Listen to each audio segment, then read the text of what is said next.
People of Iran, hello, I wish you well. Welcome to this beautiful early spring day in a New York City park. Thank you. If you haven't heard a thank you recently from an American, again, thank you very much. Thank you for your struggles against Al Qaeda long before us. Thank you for encouraging dialogue among civilizations and dialogue in the Middle East long before 9/11. Thank you for joining and helping us greatly rid the supporters of that attack and the Taliban in Afghanistan. Thank you, so many of you, for your great losses and sacrifices enduring a long war against the horror of Saddam Hussein.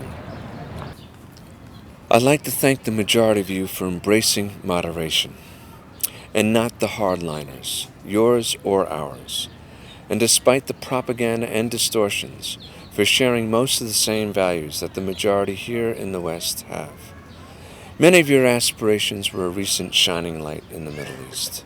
Most increasingly embrace the great arts, personal worth and expression, belief in education, education for all, a higher culture of professionalism and fairness.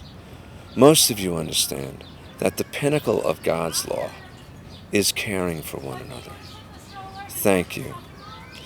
I also want to thank all the good Iranian people who have come here to America, who give their all, who work hard to make this their home and a true society for all people. It's not an easy endeavor. Thank you. I apologize greatly for the axis of evil, the childish, irresponsible name-calling of the Bush-Cheney-Rice administration. I apologize for their many lies to the world, for their waging a disastrous, misleading war for the sake of a few ideologues, sheer corporate profit for oil. It's criminal, and to say the least, a disappointing, discouraging example. I know the war has rid you of a horrible despot and enemy, Saddam, but the war has also bolstered your ideologues and has caused some setbacks in your own natural democratic growth and made life harder for you, the people. I'm sorry. Most here no longer trust or believe in this administration.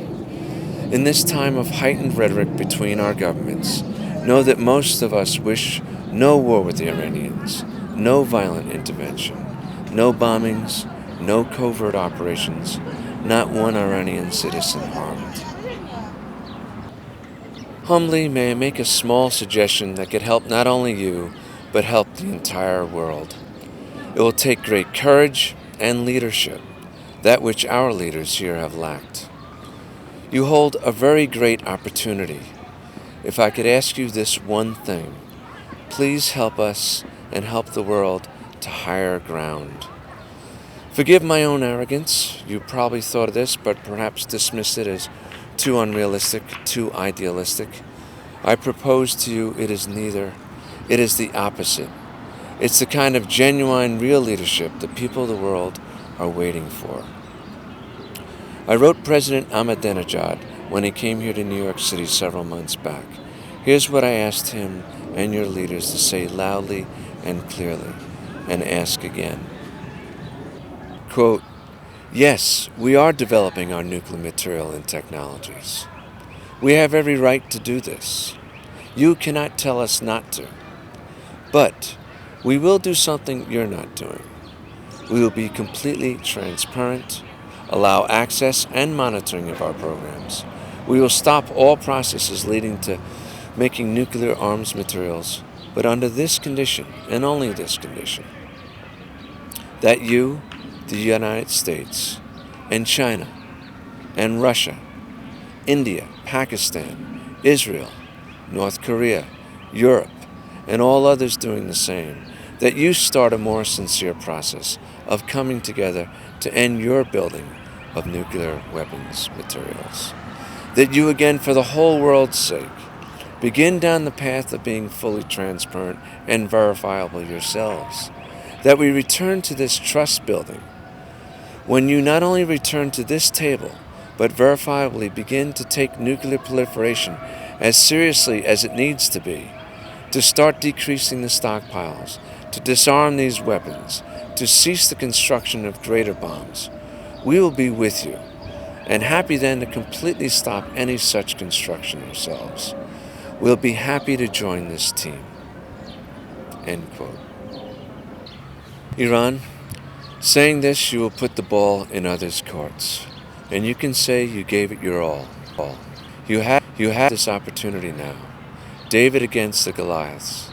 You could help all the people around the world who await this kind of courage and wisdom, this basic common sense. Will you do that?